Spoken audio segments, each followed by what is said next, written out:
Good morning mga moms. And so as you can see, halos kasisikit lang ng araw. And it's already 6 o'clock in the morning. Actually, nalate ako. 5 dapat nandun ako sa store. Dapat ako lang ang papasok ngayon sa a la carte. For some reason, yun nga, iniisip din ng mga tauhan ko na baka pag pumasok sila, wala akong kikitain since nalaman nga namin na may mga baka baon yung mga good morning, may mga baon yung mga estudyante para sa teacher nila. Anyway, meron pa rin namang kakain dyan.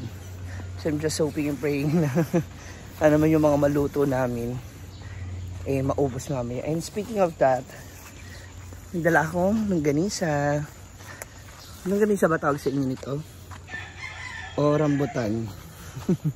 O chorizo or ano ba? Ay! Ayan.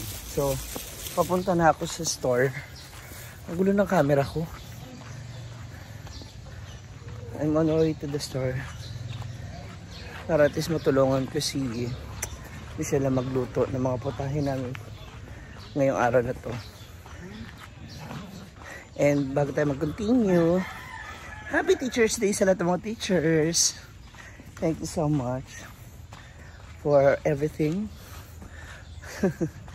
For all your sacrifices, for all your patience, and for all the knowledge na dinadagdag nyo sa aming mga utak. Yan. So, alis muna ako. See you later. So, we're here na sa ating store.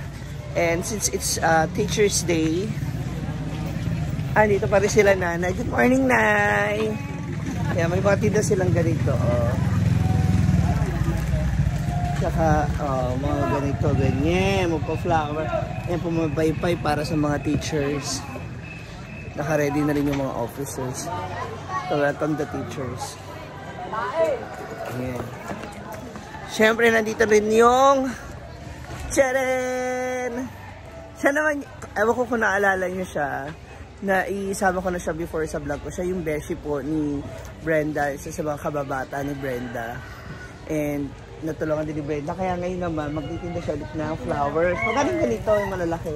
100. Yung ganito 100. Ito 50. Ito yung ganito lang, 50. Ganito? 50. Ang ganda oh. Tulips.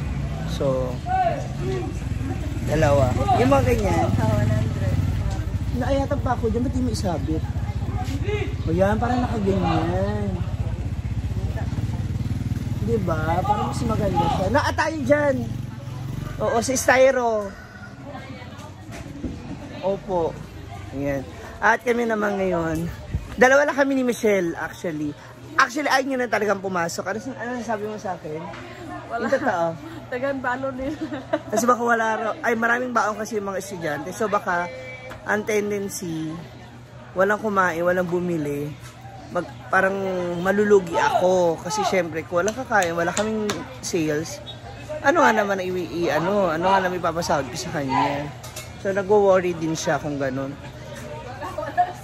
Oh, baka wala. It's either wala. May sasahurin ka. Ang problema, wala kang kikitain. So, malugi. Pero okay lang yan. Naniniwala pa rin ako. Kahapon niya, di ba? Sabi natin. Bibili ba? Kasi parang wala. Nung oras na. Biglang dumagsa. Congrats to us kahapon.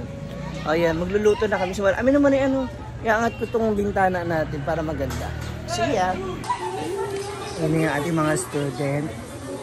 Busy na sila sa pamimili ng regalo para sa kanilang teachers.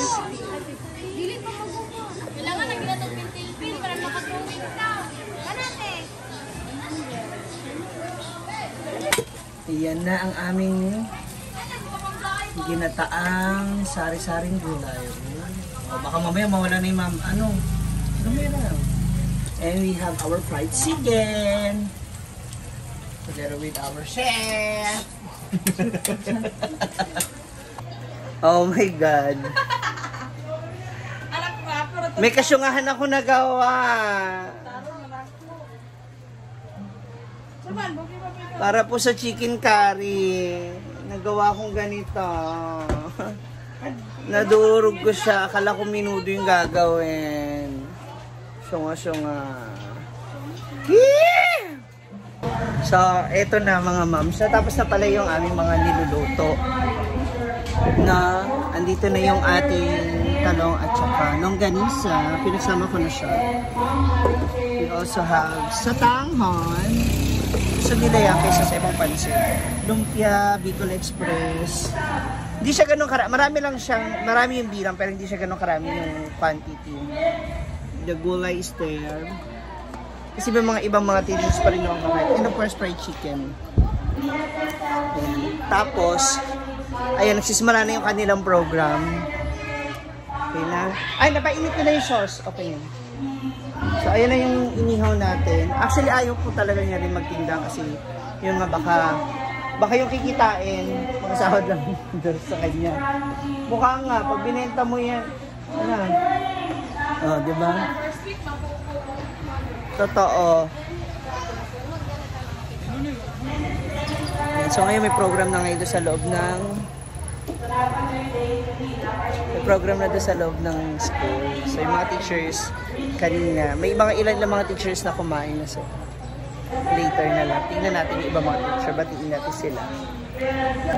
So, it's already 12 na. And nag-uwi na yung iba mga students at saka mga teachers. Pero nakakatawa kasi mabenta pa rin yung mga flowers ng mga teacher. Ay!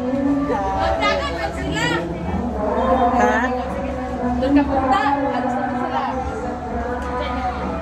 Happy Teacher's Day ulit sa mga teachers! Time check mga moms. So it's 1:30 in the afternoon. Ay. Then mga ilan-ilan pa rin naman ang bumibili. Yan. Pero pag ganitong oras kasi talaga mo. Tapos wala pang pasok na half day lang sila. Walang senior high na klase. Kaya diligpit na tayo. Since it's Friday naman na. Diba? Kasi iba may mga dalang rin mga foods para sa teachers nila. Eh, meron silang salo-salo. Yan. Kaya medyo matumal. Buti na nakaunti lang din halos yung niluto natin. So, diligpit muna ako ng mga iba nating gamit. Para later, linis na lang kami and kaunti na lang yung gagawin. So, it's already 3 o'clock. Ganun talaga, hindi araw-araw okay. Yung mga natira pa rin mga ulam. So, okay lang din naman yun. Kaya naman, it's time for me to go home na. Kasi okay na, nakapaglinis na ako ng ibang mga gamit. Nakapaglinis na kami, okay na. Yung iba, siguro, uwi na lang, ulaming. Siya mga moms. Para makapagpahinga, mag-rest muna for the rest. Itong 2 days, mag-isip-isip tayo ng iba pa nating marketing strategy, no? Though, syempre, kaya hindi naman natin maiiwasan, hindi talaga maubos yung ating mga paninda kasi nga may mga food sila. Anyway, maraming salamat sa panonood. Thank you so much mga moms. God bless you. Bye-bye.